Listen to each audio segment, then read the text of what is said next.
Hi everyone, ಎಲ್ರಿಗೂ ಶ್ರಾವ್ಸ್ ಕಲ್ಪವೃಕ್ಷ ಚಾನಲ್ಗೆ ಸ್ವಾಗತ. ವಿಡಿಯೋ ಇಷ್ಟ ಆದರೆ ಪ್ಲೀಸ್ ಸಬ್ಸ್ಕ್ರೈಬ್ ಮಾಡಿ ಆ್ಯಂಡ್ ಲೈಕ್ ಕೊಡೋದನ್ನ ಮರಿಬೇಡಿ. ಮೊದಲಿಗೆ ಎಲ್ರಿಗೂ ಗಣರಾಜ್ಯೋತ್ಸವದ ಶುಭಾಶಯಗಳು. ಹಾಗೆ ಇವತ್ತು ನಾನು ಒಂದು ಸ್ವೀಟ್ ರೆಸಿಪಿನ ತೋರಿಸ್ತಿದ್ದೀನಿ. ಏನಿಲ್ಲ, ಸಿಂಪಲ್ಲಾಗಿ ನೀವು ನೋಡಿದ್ರೆ ಗೊತ್ತಾಗುತ್ತೆ. ಜಾಮೂನ್ ಮಾಡ್ತಿದ್ದೆ. ಜಾಮೂನಿಗೆ ಬೇಕಾದಂಥ ಪದಾರ್ಥಗಳು: ಸಕ್ಕರೆ, ನೀರು, ಎಣ್ಣೆ, ಹಾಗೆ ಒಂದೆರಡು ಏಲಕ್ಕಿ, ಹಾಗೆ ಒಂದು ಗುಲಾಬ್ ಜಾಮೂನ್ ಪೌಡ್ರ್.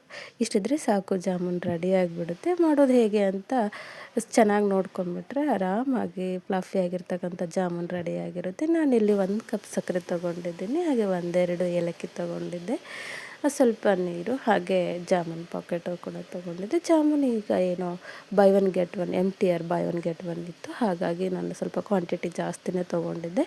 ಅದನ್ನ ಒಂದು ಸರ್ವಿಂಗ್ ಬೌಲ್ಗೆ ಹಾಕ್ಕೊಳ್ತಿದ್ದೀನಿ.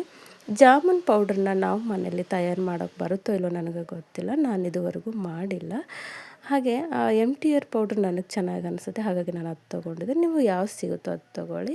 ಹಾಗೆ ಒಂದು ಬೌಲಿಗೆ ಹಾಕ್ಕೊಂಡು, ಇದನ್ನೇನು ಸೋಸೋದು ಬೇಡ, ಜರಡಿ ಹಿಡ್ಕೊಳ್ಳೋದೇನು ಬೇಡ, ಆಲ್ರೆಡಿ ರೆಡಿನೇ ಆಗಿರುತ್ತೆ. ಆದರೆ ಹುಷಾರಿ, ನೀರು ಹಾಕಬೇಕಾದ್ರೆ ಸ್ವಲ್ಪ ನೋಡ್ಕೊಂಡು ಹಾಕ್ಕೊಳ್ಳಿ. ನಾನಿಲ್ಲಿ ಯಾವುದೇ ರೀತಿ ಉಪ್ಪು ಏನೂ ಹಾಕ್ತಿಲ್ಲ. ಕೆಲವೊಬ್ಬರು ಇದಕ್ಕೆ ಹಾಲು ಹಾಕ್ತಾರೆ. ಹಾಲು ಹಾಕೋದ್ರಿಂದ ಬೇಗ ಪಾಕ ಹೀರ್ಕೊಳ್ಳುತ್ತೆ, ಆದರೆ ಒಡೆದೋಗೋ ಚಾನ್ಸಸ್ ತುಂಬ ಸ್ಮೂತ್ ಆಗಿಬಿಡುತ್ತೆ, ಹಾಗಾಗಿ ಒಡೆದೋಗೋ ಚಾನ್ಸಸ್ ತುಂಬಾ ಇರುತ್ತೆ. ಹಾಗೆ ಸ್ವಲ್ಪ ನಾನು ಹಾಗಾಗಿ ಹಾಲು ಹಾಕ್ತಿಲ್ಲ, ಬರೀ ನೀರಷ್ಟೇ ಹಾಕ್ಕೊಂಡು ನಾನು ಹಿಟ್ಟನ್ನ ಕಲಿಸ್ಕೊಳ್ತಿದ್ದೀನಿ. ನೀವು ಜಾಮೂನ್ ಹಿಟ್ಟನ್ನ ಕಲಿಸ್ಕೋಬೇಕಾದ್ರೆ ತುಂಬ ಕೇರ್ಫುಲ್ಲಾಗಿ ಕಲಿಸ್ಕೊಳ್ಳಿ. ಯಾಕಂದರೆ ನೀರನ್ನ ನಾವೇನಾದರೂ ಹೆಚ್ಚಿಗೆ ಹಾಕ್ಕೊಂಡ್ಬಿಟ್ವಿ ಅಂದರೆ ಬೇಗ ಹಿಟ್ಟು ಹದವಾಗಿರೋದಿಲ್ಲ ಜಾಮೂನಿಗೆ, ಉಂಡೆ ಕಟ್ಕೊಳ್ಳೋಕ್ಕೆ. ಹಾಗಾಗಿ ನೋಡ್ಕೊಂಡು ಹಾಕಿ. ಹಾಗೆ ಇಲ್ಲಿ ಒಂದು ಗಮನದಲ್ಲಿ ಇಟ್ಕೊಳ್ಳೋದೇನು ಅಂತಂದರೆ, ಹಿಟ್ಟನ್ನ ನಾವು ಚಪಾತಿ ಹಿಟ್ಟು ಅಥವಾ ರೊಟ್ಟೆ ಹಿಟ್ಟನ್ನ ನಾದೋ ಥರ ಈ ಜಾಮೂನ್ ಹಿಟ್ಟನ್ನ ನಾದಬಾರ್ದು. ಯಾಕಂದರೆ ಅದು ನಾದ್ಬಿಟ್ರೆ ನಾವು ಉಂಡೆ ಕಟ್ಕೊಂಡು ಎಣ್ಣೆಲಿ ಕರೆದು ಪಾಕದಲ್ಲಿ ಹಾಕಿದಾಗ ಗಟ್ಟಿಯಾಗಿಬಿಟ್ಟಿರುತ್ತೆ. ಅಂದರೆ ಅದು ಪಾಕ ಪೂರ್ತಿಯಾಗಿ ಹೀರಿರಲ್ಲ, ಜಾಮೂನು ಹೀರ್ಕೊಳ್ಳಲ್ಲ. ಹಾಗಾಗಿ ಈ ರೀತಿ ಚಪಾತಿ ಹಿಟ್ಟಿನ ಅದಕ್ಕಲ್ಲ, ಅದರ ಅರ್ಧದಷ್ಟು ಕೂಡ ನಾದಲಿಕ್ಕೆ ಹೋಗ್ಬಾರ್ದು. ಜಸ್ಟ್ ನಮಗೆ ಉಂಡೆ ಅದಕ್ಕೆ ಬಂದರೆ ಸಾಕು, ಆ ರೀತಿ ಒಳಗೆ ನಾದ್ಕೊಂಡ್ರೆ ಸಾಕು. ಈಗ ನಾದ್ಕೊಂಡು ಒಂದು ಸೈಡ್ ಎತ್ತಿಟ್ಬಿಟ್ಟಿದ್ದೀನಿ. ಈಗ ಪಾಕ ರೆಡಿ ಮಾಡ್ಕೊಳ್ಳೋಣ. ನಾನು ಈ ಒಂದು ಬೌಲಲ್ಲಿ 2 ಸಕ್ಕರೆ ತೊಗೊಳ್ತಿದ್ದೀನಿ. ನೀವು ಬೇಕು ಅಂದರೆ ಜಾಸ್ತಿ ತೊಗೊಳ್ಳಿ, 3 ತೊಗೊಂಡ್ರೆ ಸಾಕು. ಇಷ್ಟು ಹಿಟ್ಟಿಗೆ 3 ತೊಗೊಂಡ್ರೆ ಒಂದಷ್ಟು ಸಾಕು. ನೋಡಿ, 2 ಸಕ್ಕರೆ ತೊಗೊಂಡಿದ್ದೀನಿ, 2 ಬೌಲ್ ಸಕ್ಕರೆ ತೊಗೊಂಡಿದ್ದೀನಿ. ಇದೇ ಬೌಲಲ್ಲಿ 2 ಬೌಲ್ ನೀರು ಹಾಕಿದರೆ ಸಾಕು. ಪಾಕಕ್ಕೆ ಇಷ್ಟು ಸಾಕು. ನನಗೆ ಇಷ್ಟು ಪಾಕ ಆದರೆ ಸಾಕು, ಯಾಕಂದರೆ ಜಾಮೂನ್ ಜೊತೆಗೆ ನಮ್ಮ ಮನೇಲಿ ಪಾಕ ತಿನ್ನೋದು ಕಡಿಮೆ, ಹಾಗಾಗಿ ನನಗೆ ಇಷ್ಟು ಸಾಕು. ನೀವು ಪಾಕ ತಿಂತೀನಿ ಅನ್ನೋದಾದರೆ 3 ಕಪ್ ಅಥವಾ 3 ಬೌಲ್ ಸಕ್ಕರೆ ತೊಗೊಳ್ಳಿ. ನೋಡಿ, ನಾನು ನೀರು ಹಾಕಾದ್ಮೇಲೆ 3 ಬೌಲ್ ಸಕ್ಕರೆ ತೊಗೊಂಡ್ರೆ 3 ಕಪ್ ನೀರು ಹಾಕಲೇಬೇಕು. ನಾನಿಲ್ಲಿ 2 ತೊಗೊಂಡಿರೋದ್ರಿಂದ 2 ಅಷ್ಟೇ ಹಾಕಿದೆ. ನಾನು ಇವಾಗ ಸಕ್ಕರೆ ಸ್ವಲ್ಪ ಕರಗಲಿ ಅನ್ನೋದಕ್ಕೋಸ್ಕರ ಡೈರೆಕ್ಟಾಗಿ ಗ್ಯಾಸ್ ಮೇಲೆ ಇಡ್ತಿಲ್ಲ, ಸ್ವಲ್ಪ ಕರಗಲಿ ಅನ್ನೋದಕ್ಕೋಸ್ಕರ ಇಟ್ಟು ಈಗ ಒಂದು ಸೈಡು ಏಲಕ್ಕಿ ಬಿಡಿಸ್ಕೊಳ್ತಿದ್ದೆ ನಾನು ಪೌಡ್ರ್ ಮಾಡ್ಕೊಳ್ಳೋಕ್ಕೆ. ಈಗ ಸಕ್ಕರೆ ಕರಗಿದೆ, ಇನ್ನೊಂದು ಸಾರಿ ಕೈ ಆಡಿಸ್ಬಿಡ್ತೀನಿ. ಈ ರೀತಿ ಕರಗಿಸಿ ಇಡೋದ್ರಿಂದ ಪಾಕ ಚೆನ್ನಾಗಿ ಬರುತ್ತೆ, ಹಾಗೆ ತಳ ಹಿಡಿಯೋದಿಲ್ಲ ಅನ್ನೋ ಉದ್ದೇಶಕ್ಕೋಸ್ಕರ ನಾನು ಇಲ್ಲೇ ಮೊದಲಿಗೆ ಕಲಿಸ್ಕೊಳ್ತಿದ್ದೀನಿ. ಈಗ ಆದಮೇಲೆ ನಾವು ಇದನ್ನು ಒಲೆ ಮೇಲೆ ಇಡಬೇಕಾಗತ್ತೆ. ಹಾಗಾಗಿ ನಾನಿಲ್ಲಿ ಕೂಡ ಗ್ಯಾಸ್ ಹಚ್ಚಿಬಿಟ್ಟು ಗ್ಯಾಸ್ ಮೇಲಿಟ್ಟು ಪಾಕನ ಆಗಲಿಕ್ಕೆ ಇಟ್ಟಿದ್ದೀನಿ. ಪಾಕ, ಸಕ್ಕರೆ ಪಾಕ ಅಥವಾ ಜಾಮೂನಿಗೆ ಬೇಕಾದಂಥ ಪಾಕ, ಜಾಮೂನಿಗೆ ಎಸ್ಪೆಷಲಿ ಜಾಮೂನಿಗೆ ಬೇಕಾದ ಪಾಕ 1 ಎಳೆ ಬರಲಿ, 2 ಎಳೆ ಬರಲಿ ಅಂತ ಹೇಳ್ತಿರ್ತಾರೆ. ನನಗೇನು ಅದು 1 ಎಳೆ 2 ಎಳೆ ಬರಬೇಕು ಅಂತ ಏನಿಲ್ಲ. ಒಂದು 10 ನಿಮಿಷ ನೀವು ಮೀಡಿಯಮ್ ಫ್ಲೇಮಲ್ಲಿಟ್ಟು, ಫಸ್ಟ್ ಹೈ ಫ್ಲೇಮಲ್ಲಿಟ್ಟು ಸಕ್ಕರೆ ಪಾಕ ಕಾಯ್ದಿದೆ ಅಂದ ತಕ್ಷಣ ಮೀಡಿಯಮ್ ಇಟ್ಟು ಒಂದು 10 ನಿಮಿಷ ಬಿಟ್ಟರೆ ಸಾಕು. ಅದು ಜಾಮೂನು ಅದಕ್ಕೆ ಬೇಕಾದಂಥ ಪಾಕ ರೆಡಿಯಾಗಿರುತ್ತೆ. ನಂದು ಕೂಡ ಇಲ್ಲಿ 10 ನಿಮಿಷ ಬಿಟ್ಟಾದಮೇಲೆ ಜಾಮೂನಿನ ಪಾಕ ರೆಡಿಯಾಗಿತ್ತು. ಹಾಗೆ ಏಲಕ್ಕಿ ಪೌಡ್ರು ರೆಡಿ ಮಾಡಿ ಇಟ್ಕೊಂಡಿದ್ದೆನಲ್ಲ, ಅದನ್ನು ಕೂಡ ನಾನಿಲ್ಲಿ ಸೇರಿಸ್ಕೊಂಡು ಮುಚ್ಚಿಟ್ಬಿಡ್ತಿದ್ದೀನಿ. ಇವಾಗ ಸ್ಟವ್ ಆಫ್ ಮಾಡಿಬಿಡಬೇಕು. ನಮಗೆ ಆಗಿದೆ ಅನ್ನೋ ಒಂದು 10 ನಿಮಿಷ ಸಾಕು ನಮಗೆ ಜಾಮೂನ್ ಪಾಕ ರೆಡಿ ಆಗಲಿಕ್ಕೆ. ಈಗ ನೋಡಿ, ನಾನು ತೋರಿಸ್ತಿದ್ದೀನಿ ಮುಚ್ಚಿಟ್ಟಿರ್ತಕ್ಕಂಥ ಜಾಮೂನ್ ಹಿಟ್ಟನ್ನ. ನೋಡಿ, ಈ ರೀತಿ ಬನ್ ರೀತಿ ಒಳಗಿತ್ತು ಅಂದರೆ ಒಳಗಡೆ ಅದು ಹಿಟ್ಟು ಜಾಮೂನು ಬೇಗ ಪಾಕ ಹೀರ್ಕೊಳ್ಳುತ್ತೆ. ನಾನು ತೋರಿಸಿದಾಗ ಬನ್ ರೀತಿ ಒಳಗಿತ್ತಲ್ಲ, ಯಾಕೆ ಬನ್ ರೀತಿ ಒಳಗಿತ್ತು ಅಂದರೆ ನಾನು ಹಿಟ್ಟನ್ನ ಚಪಾತಿ ಹಿಟ್ಟಿನ ಥರ ನಾದಿರಲಿಲ್ಲ, ಹಾಗಾಗಿ ಆ ರೀತಿಯಲ್ಲಿತ್ತು. ಇನ್ನೊಂದು ಸಾರಿ ಒಂದು ಸ್ವಲ್ಪ ಮೇಲ್ಗಡೆ ಒಂದು ಲೇಯರ್ ಆಗಿರುತ್ತಲ್ಲ, ಅದನ್ನು ನೋಡಿಕೊಂಡು ನಾನು ನೀಟಾಗಿ ಇನ್ನೊಂದು ಸರಿ ಕಲಿಸ್ಕೊಂಡು ಈಗ ಕೈಗೆ ತುಪ್ಪ ಹಚ್ಕೊಂಡು ಹಿಟ್ಟನ್ನು ನಿಮಗೆ ಎಷ್ಟು ದೊಡ್ಡ ಸೈಜ್ ಎಷ್ಟು ಬೇಕು ಜಾಮೂನಿನ ಸೈಜ್ ನೋಡಿಕೊಂಡು ನೀವು ಅಷ್ಟು ಉಂಡೆ ಕಟ್ಕೋಬೇಕು. ನನಗಿಷ್ಟು ಸಾಕು ಅನಿಸಿತು, ಹಾಗಾಗಿ ಉಂಡೆ ಕಟ್ಕೊಳ್ತಿದ್ದೀನಿ. ಮೇಯ್ನಾಗಿ ಉಂಡೆ ಕಟ್ಕೊಳ್ಬೇಕಾದಾಗ ಆ ಜಾಮೂನು ಉಂಡೆ ಸೀಳಬಾರ್ದು. ಸೀಳ್ತು ಅಂದಾಗ ಅದು ನೀವು ಎಣ್ಣೆಲಿ ಕರಿಬೇಕಾದ್ರೇ ಅರ್ಧ ಬಿಟ್ಕೊಳ್ಳುತ್ತೆ.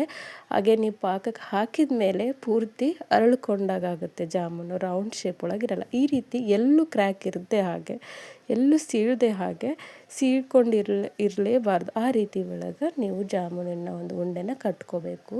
ಈ ಜಾಮೂನು ಉಂಡೆ ಕಟ್ಟುವಾಗ ಪ್ರೆಷರ್ ಹಾಕಬೇಡಿ. ಪ್ರೆಸ್ ಮಾಡಿ ನೀವು ಅಂದರೆ ಪ್ರೆಷರ್ ಹಾಕಿ ನೀವು ಜಾಮೂನು ಉಂಡೆ ಏನಾದರೂ ಕಟ್ಟಿದ್ರಿ ಅಂದರೆ ಮತ್ತೆ ಪಾಕ ಹೀರ್ಕೊಳ್ಳಲ್ಲ ಜಾಮೂನು. ಹಾಗಾಗಿ ಅಗದಿ ಸ್ಮೂತಾಗಿ ಆ ಹಿಟ್ಟೆ ನೋಡಿ ಯಾವ ರೀತಿ ಸ್ಮೂತಾಗಿರುತ್ತೆ, ಚಪಾತಿ ಹಿಟ್ಟು ಅಥವಾ ರಾಗಿ ಹಿಟ್ಟಿನ ಥರ ಇರಲ್ಲ. ಆ ಜಾಮೂನು ಹಿಟ್ಟು ಒಂಥರ ಮುಟ್ಟಿದರೆ ಸ್ಮೂತಾಗಿರುತ್ತೆ. ಆ ರೀತಿ ಅದನ್ನು ನಾವು ಮಾಡಬೇಕಾದ್ರೂ ಅಷ್ಟೇ ಸ್ಮೂತಾಗಿ ಮಾಡಬೇಕು. ಆವಾಗ ಜಾಮೂನು ಪಾಕ ನೀಟಾಗಿ ಹೀರಿರುತ್ತೆ. ಯಾಕಂದರೆ ಕೆಲವೊಬ್ರು ಹೇಳ್ತಿರ್ತಾರೆ ನಮ್ಮ ಪಾಕ ಹೀರೋದಿಲ್ಲ, ಒಳಗಡೆ ಗಟ್ಟಿಯಾಗಿರುತ್ತೆ, ಒಳಗಡೆ ಇನ್ನೂ ಹಸಿಯಾಗಿರುತ್ತೆ. ಅಂದರೆ ಯಾಕೆ ಅಂತಂದರೆ ಒಂದು ಹಿಟ್ಟನ್ನು ನಾವು ಆ ರೀತಿ ನಾದೋದು, ಇನ್ನೊಂದು ಉಂಡೆನ ಪ್ರೆಸ್ ಮಾಡಿ ಕಟ್ಕೊಳ್ಳೋದು. ನಾನೀಗ ಎಲ್ಲ ಉಂಡೆನ ಕಟ್ಕೊಂಡಿದ್ದೀನಿ. ಒಂದು 2-3 ನನ್ನ ಮಗಳು ದೊಡ್ಡದಿರಲಿ ಅಂತ ಕಟ್ಕೊಂಡಿದ್ದಾಳೆ, ಹಾಗಾಗಿ ಸೈಜ್ ವೇರಿಯೇಷನ್ ಆಗಿದೆ.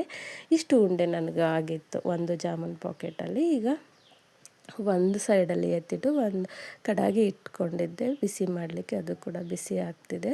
ಈ ಕಬ್ಬಿಣ ಕಡಾಗಿ ನಾವು ಎಷ್ಟೇ ನೀಟಾಗಿ ಒರೆಸಿಟ್ರೂ ಕೂಡ ತಂದು ಒಂದು ತುಕ್ಕು ಬಿಡೋದಿಲ್ಲ. ಬಟ್ ಏನೂ ಮಾಡೋಕ್ಕಾಗಲ್ಲ. ಪ್ರತಿ ಸರಿ ಯೂಸ್ ಮಾಡಬೇಕಾದ್ರೆ ಕ್ಲೀನಾಗಿ ತೊಳ್ಕೊಂಡು ಇನ್ನೊಂದು ಸಾರಿ ಯೂಸ್ ಮಾಡ್ಕೊಳ್ಳಿ. ಅದೇನು ದೇಹಕ್ಕೇನು ಹಾನಿಕಾರಕ ಏನೂ ಅಲ್ಲ. ಐರನ್ ನಮ್ಮ ದೇಹಕ್ಕೆ ಬೇಕೇ ಬೇಕು.